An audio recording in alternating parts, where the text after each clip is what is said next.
अस्सलाम वालेकुम स्टूडेंट, मेरा नाम है डॉक्टर इमरान खानजादा और आप देख रहे हैं मेडिकल एस्पायरेंट। स्टूडेंट, आज हम अपनी फर्स्ट ईयर बायोलॉजी का चैप्टर नंबर 2 स्टार्ट करेंगे, जिस चैप्टर का नाम है एंजाइम। स्टूडेंट, काफ़ी अरसे से इस चैप्टर के हवाले से काफ़ी मैसेजेस भी आ रहे थे इस चैप्टर को जल्द से जल्द स्टार्ट करने के हवाले से। तो आज से हम अपना चैप्टर एंजाइम का स्टार्ट करते हैं और इसके बेसिक कॉन्सेप्ट सीखने की कोशिश करते हैं कि एंजाइम दर हकीकत क्या होते हैं और इनके जो कॉन्सेप्ट हैं वो क्या हैं। देखिए स्टूडेंट, एंजाइम जो है वो दो टर्म्स का कॉम्बिनेशन है। एक है एन, जिसका मतलब होता है इन, और दूसरा है जाइम, जिसका मतलब होता है यीस्ट। यीस्ट। अच्छा, अब इन और जाइम दोनों को आप कंबाइन करते हैं तो इससे बनता है एंजाइम और इसकी मीनिंग बनती है इन यीस्ट।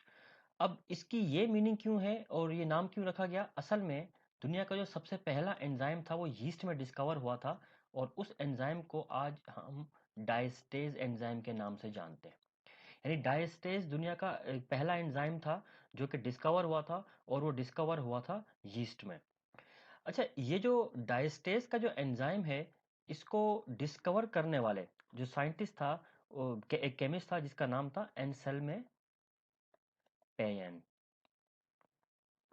एंसेल्मे पेयन, ये एक केमिस्ट था और इसने 1833 में इस डायस्टेज एंजाइम को डिस्कवर किया था। ये डायस्टेज एंजाइम यीस्ट में पाया जाता है। मोस्टली ये कार्बोहाइड्रेट की डाइजेशन में हेल्प करता है। इसको हम अल्फा अमाइलेज जो आजकल हम कहते हैं, वो भी दरअसल इसी का नाम है। अच्छा, अब ये जो टर्म है एंजाइम की, ये डिस्कवरी तो एंसेल्मे पेयन ने की थी, ये फ्रेंच केमिस्ट थे। लेकिन एंजाइम का जो नाम था वो रखने वाले साइंटिस्ट का नाम था फ्रेडरिक विल्हेम कोहन, और फ्रेडरिक विल्हेम कोहन ने इसका नाम सजेस्ट किया था। यानी फ्रेडरिक विल्हेम कोहन, ये वो साइंटिस्ट था जिसने नाम सजेस्ट किया था एंजाइम का 1878 में। तो डिस्कवरी का क्रेडिट जाता है एंसेल्मे पेयन को और नाम रखने का क्रेडिट जाता है फ्रेडरिक विल्हेम कोहन को। और जो पहला एंजाइम डिस्कवर हुआ था उसका नाम था डायस्टेज, और एंजाइम जिस चीज़ में डिस्कवर हुआ था उसका नाम था यीस्ट। तो सबसे पहले ये हमने एंजाइम का इंट्रोडक्शन दिया। देखिए स्टूडेंट, अब हम आते हैं कि एंजाइम कहते किसे हैं, मतलब एंजाइम क्या चीज़ है जो हम इसको आमतौर पर पढ़ते हैं। हमारे बॉडी के अंदर, हमारे सेल के अंदर बहुत सारे बायोकेमिकल रिएक्शंस होते हैं। मिसाल के तौर पे हमारे बॉडी में ये जो बायोकेमिकल रिएक्शन होते हैं, जिंदगी को हमें सरवाइव करने के लिए बायोकेमिकल रिएक्शन होते हैं, और इन्हीं बायोकेमिकल रिएक्शन के जो मजमुआ है उसको हम मेटाबॉलिज्म कहते हैं। और मेटाबॉलिज्म के बगैर हम सरवाइव ही नहीं कर सकते। अब हमारे बॉडी में बहुत सारे बायोकेमिकल रिएक्शन चल रहे हैं। अब चाहे आप उसको बायोकेमिकल रिएक्शन कह लो या इस पूरे बायोकेमिकल रिएक्शन की सीरीज को आप चाहें तो मेटाबॉलिज्म भी कह सकते हैं, तो कुछ भी कह सकते हैं। अब जो ये बायोकेमिकल रिएक्शन चल रहे हैं, इन बायोकेमिकल रिएक्शन में बहुत सारे सब्सटेंसेस जो होते हैं उनकी सिंथेसिस भी होती है। यानी बहुत सारे सब्सटेंसेस, मॉलिक्यूल सब्सटेंस बनते भी हैं। इसके अलावा उनकी ब्रेकिंग भी होती है। इसके अलावा उनसे एनर्जी भी प्रोड्यूस की जाती है। इसके अलावा उन सब्सटेंसेस को अदर सब्सटेंसेस में भी कन्वर्ट किया जाता है। तो मेटाबॉलिज्म के रिजल्ट में ये हमारे साथ जो बायोकेमिकल रिएक्शन होते हैं उनमें ये सारा प्रोसेस हो रहा होता है। ये सारे बायोकेमिकल रिएक्शन को अगर हम एक नॉर्मल टेम्परेचर पर करवाएं, नॉर्मल टेम्परेचर और नॉर्मल प्रेशर के ऊपर इन प्रोसेस को करवाएं, तो ये बहुत ज़्यादा टाइम टेकिंग प्रोसेस है। मतलब काफ़ी टाइम लेते हैं ये प्रोसेस मुकम्मल होने के लिए। लेकिन हम ये देखते हैं कि हमारे बॉडी के अंदर ये सारे के सारे जो भी प्रोसेस हैं, जो भी हमने डिस्क्राइब किए, ये वाले सारे प्रोसेस ये बाकायदा हमारे बॉडी के अंदर हो भी रहे हैं और with in a given time, यानी जितना टाइम में होने चाहिए उससे बहुत टाइम पहले ही मुकम्मल। यानी अगर नॉर्मल स्पीड से होने दिया जाए तो शायद ये सारे प्रोसेस ईयर्स में मुकम्मल हो। लेकिन हम देखते हैं कि हमारे बॉडी में होने वाले सारे के सारे ये प्रोसेस जो होते हैं वो चंद घंटों में या मिनटों में मुकम्मल हो जाते हैं। इसका मतलब है कि बॉडी के अंदर कुछ तो ऐसी चीज़ मौजूद है जो इन तमाम के तमाम रिएक्शन को फास्ट या बहुत तेज़ी से करवा देती है, और उसी सब्सटेंस को हम एंजाइम्स कहते हैं। इसका मतलब है कि एंजाइम कोई एक ऐसी चीज़ है, एक ऐसे केमिकल सब्सटेंसेस होते हैं जो किसी भी बायोकेमिकल रिएक्शन को स्पीड अप, फास्ट कर देते हैं। अब स्टूडेंट आपने अपनी केमिस्ट्री की क्लास में या अपनी केमिस्ट्री के सब्जेक्ट में एक टर्म डिस्कस की हुई, टर्म पढ़ी होगी जिसको हम कहते हैं कैटलिस्ट। अब मिसाल के तौर पे ये कैटलिस्ट जब आपने पढ़े हैं उसका फंक्शन और एंजाइम का फंक्शन कुछ आपको मिलता जुलता नजर आएगा। वो कैसे? ये कैटलिस्ट क्या होते हैं? कैटलिस्ट कहते हैं ऐसे केमिकल सब्सटेंसेस को जो किसी भी रिएक्शन को स्पीड अप कर देते हैं। वैसे इसका कॉन्सेप्ट ये होता है कि रिएक्शन को, किसी भी रेट ऑफ रिएक्शन को जो चेंज कर देते हैं वो कैटलिस्ट कहलाते हैं। जबकि हम लोग जो अभी डिस्कस कर रहे हैं एंजाइम्स, एंजाइम्स क्या होते हैं? एंजाइम्स कहते हैं ऐसे केमिकल सब्सटेंसेस को जो किसी भी केमिकल रिएक्शन को स्पीड अप कर देते हैं। अब मामला ये है कि दोनों स्पीड अप कर रहे हैं केमिकल रिएक्शन को, तो फिर दोनों में क्या डिफरेंस हुआ? देखिए, वो तमाम के तमाम केमिकल रिएक्शन जो कि इन्वायरमेंट में हो रहे होते हैं, मतलब इन्वायरमेंट में कोई भी एक रिएक्शन हो रहा है और कोई भी सब्सटेंस उस इन्वायरमेंट में होते हुए रिएक्शन को स्पीड अप करता है, तो उसको हम कैटालिस्ट की टर्म इस्तेमाल करते हैं।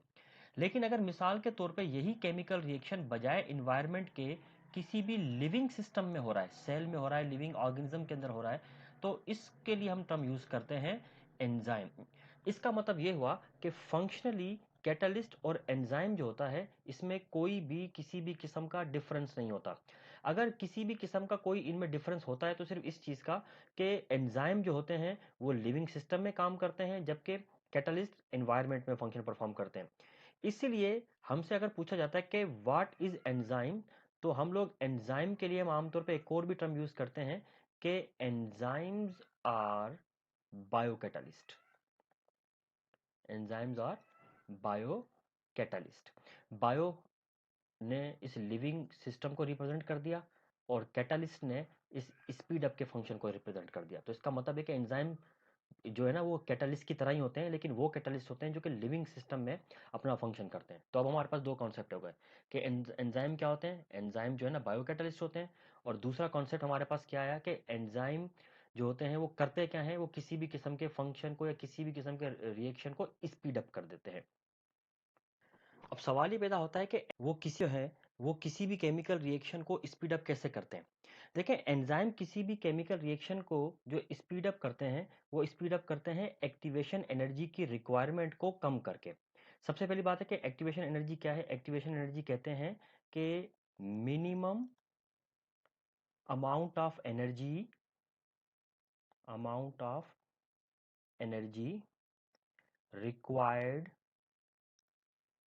टू इनिशिएट कह लें या स्टार्ट कह लें, इनिशिएट अ केमिकल रिएक्शन। यानी केमिकल रिएक्शन की जो स्टार्ट करने के लिए एनर्जी की रिक्वायरमेंट है उस रिक्वायरमेंट को कम कर देते हैं।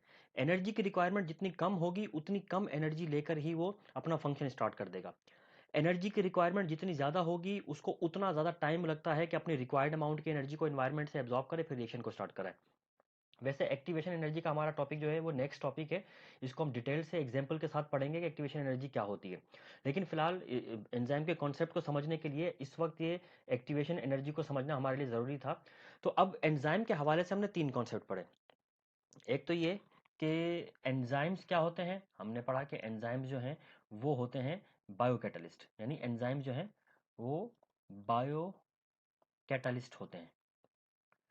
और ये जो बायोकैटालिस्ट एंजाइम है ये करते क्या है, ये किसी भी केमिकल रिएक्शन को या बायोकेमिकल रिएक्शंस को स्पीड अप करते हैं। और तीसरा इसका कॉज है कि कैसे करते हैं, bye lowering its activation energy, bye lowering its activation energy. ये जो तीन कॉन्सेप्ट हैं या तीन जो पॉइंट आपको मैंने बताए हैं, इन तीनों पॉइंट्स को मिलाकर एक मुकम्मल डेफिनेशन या कॉन्सेप्ट एंजाइम का बन जाता है। अब आपसे कोई पूछता है कि एंजाइम्स क्या होते हैं, enzymes are biocatalyst which speed up the chemical reaction by lowering its activation energy. तो ये हो गया एक एंजाइम का प्रॉपर कॉन्सेप्ट के एंजाइम क्या है, उसकी मीनिंग क्या है और एंजाइम की प्रॉपर डेफिनेशन क्या होती है। वो सारी चीज़ आपके सामने आ गई। वैसे तो ये जो एंजाइम्स होते हैं, एंजाइम बायोकेमिकली प्रोटीन नेचर के होते हैं, मतलब जितने भी एंजाइम होते हैं वो प्रोटीन से बने हुए होते हैं।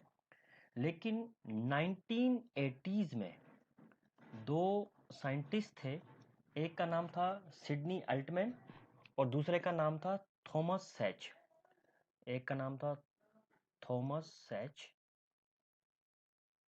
और दूसरे का नाम था सिडनी अल्टमैन। इन दो साइंटिस्ट ने ये डिस्कवर किया कि एक आरएनए का भी मॉलिक्यूल होता है और ये आरएनए का मॉलिक्यूल जो है ये भी एंजाइम के तौर पर बिहेव कर सकता है। अब आरएनए का मॉलिक्यूल क्या होता है, इसके लिए आप हमारा जो पिछले जो लेक्चर है पिछले चैप्टर के, उसमें आरएनए के ऊपर हमने डिटेल से लेक्चर बनाया है और उसमें हमने 3 टाइप के आरएनए देखे थे। एक देखा था एमआरएनए, उसका फंक्शन भी उसमें मौजूद है। एक देखा था हमने टीआरएनए, उसका फंक्शन भी उसमें मौजूद है। और एक हमने देखा था राइबोसोमल आरएनए। अच्छा, ये जो राइबोसोमल आरएनए होता है ये राइबोसोम के ऊपर होता है और राइबोसोम के ऊपर इस आरएनए का काम क्या होता है कि ये जो डिफरेंट टाइप के अमाइनो एसिड्स होते हैं, मिसाल के तौर पे ये एक अमाइनो एसिड है, ये दूसरा अमाइनो एसिड है, ये तीसरा अमाइनो एसिड, चौथा, पांचवा, और इस तरीके से मुख्तलिफ किस्म के जो अमाइनो एसिड्स होते हैं, इन अमाइनो एसिड्स के बीच में ये पेप्टाइड बॉन्ड बनाता है। ठीक है, ये इस तरीके से पेप्टाइड बॉन्ड बनाएगा और इस तरीके से ये अमाइनो एसिड्स की एक लॉन्ग चेन बन जाएगी और इस लॉन्ग चेन को हम प्रोटीन कहते हैं। तो प्रोटीन की सिंथेसिस में ये जो बॉन्ड बन रहा है अमाइनो एसिड के बीच में, इसको हम कहते हैं पेप्टाइड बॉन्ड।